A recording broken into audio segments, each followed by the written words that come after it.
everybody, it's Miss Chrissy from the Hickory Corner Library, and I wanted to share with you guys today my colorful flowers I have here. So I have flowers, all the colors of the rainbow here: red, orange, yellow, green, blue, and purple. The violet's starting to come through. And I want to show you how you can make these at home. So all you need are some white flowers. They can be carnations, or in this case I have tulips, and some colored water. Now if you don't have flowers, you can also use celery or lettuce leaves. And you can still eat them after they've been in the colored water. So you can do this. So now why is this happening? Why have my flowers changed color? Well, they've changed color because of capillary action.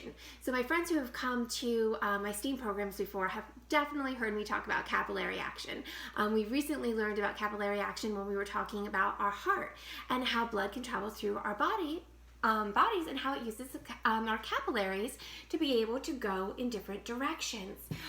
So in this case, with flowers, as the water travels up the stem, it's using capillary action to do so. Normally, water would come down, right? But in this case, it can travel up, up, up. And this is true for all plants. So it can start down at the roots, up through the stem, all the way up. So I'm going to show you capillary action in action with some paper towels. So let me move my flowers out of the way here. And here's another little experiment you can do. I'm going to scooch them out of the way. We're going to make walking water. So to do that, you need some little cups. They can be plastic, glass, whatever. But you need some cups. And you need either 6 or 7, depending on the way you want to set it up. So in this case, if I want to set it up with just the 6, I could do just right in a circle like that. If you want to do it that they're going from one to the other across, then you would need 7 because you want to be able to put red at the end. You would have red on 2 sides. I'm going to do it as a circle right now. So we're going to get all my cups like this, and I'm going to need paper towels. So let me grab some paper towels here. I'm going to get 1, 2, 3, 4, 5, 6.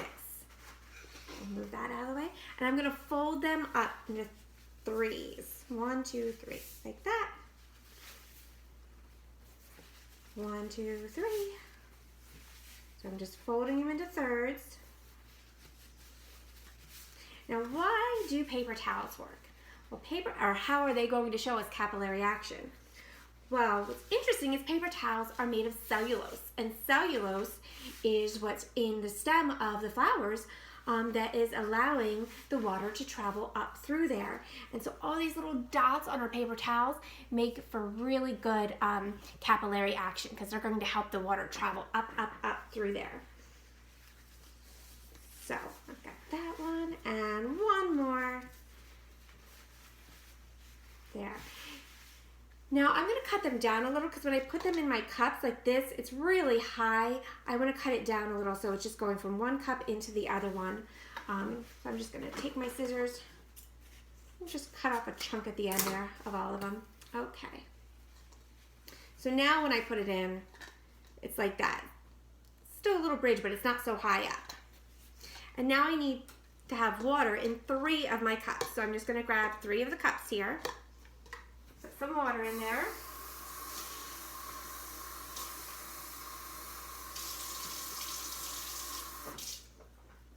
Okay. And bring them back. Fit them in my circle. Okay. And I need food coloring. I need the primary colors. So that's going to be red, blue, and yellow. Them. I'm going to put some red in this one here. And how about some yellow? I'm using gel food coloring, but you can use any water-based food coloring. I like gel because I do feel like it's more vibrant, and also it's a little cleaner sometimes, depending on what you're doing. I really like it for slime and stuff, just because of how vibrant it can be. You don't need as much of it, but for this, it can be any. Stir it up a little.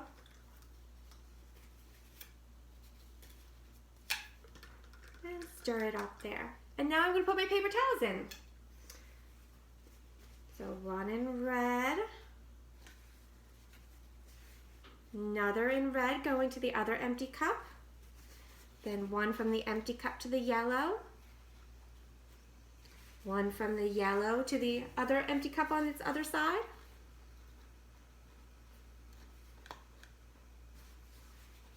then from the empty cup to blue, and then from blue back to this empty cup where red's going. And right away, you can start to see the color is traveling up the paper towels. So it's going to travel up from each of these paper towels in each of these cups. And what do you think is going to happen with these empty cups? This is where we're going to have to form a hypothesis, or we're going to have to make an educated guess based off of what's happening here. What do we think is going to happen? So since we know it's traveling up, up, up, I'm thinking it's going to go all the way down. Same thing with the blue, is going to travel all the way there. And what do we get when we have yellow and blue? We're going to get green. And what happens when the blue and the red mix? We're going to get purple. And the red and the yellow, orange. So I actually have one here. Let me move it over. That I started just a little bit right before I started this video. So you can already see some purple is being formed there. We have some green and orange in between them. So that's what it's going to look like when it's traveled all the way up through the paper towels. We have walking water or a walking rainbow. And now you can also use this, actually I'll bring this one down. You can also use this to do some art activities too. So since I already have the water, I'm just going to take another paper towel. I'm going to fold it up. You can fold it up any way you want to. I'm going to fold mine like a little triangle here. But again, you can fold it however you want. And I'm going to put it in some red. And it's dripping up from there. I'm going to put another side in some blue. And then how about some yellow here? And now, I'm going to squeeze a little bit of it out and open it up. And here we go. And it looks like I made some tie-dye here. So I was able to make other colors. You can see the green and the orange in there. I see a little bit of purple coming up through here. So you can also use these colors then to make some interesting art. Every time it will be a little bit different depending on how you fold the paper and how you dip it into the colors. So I'm going to set that off to the side.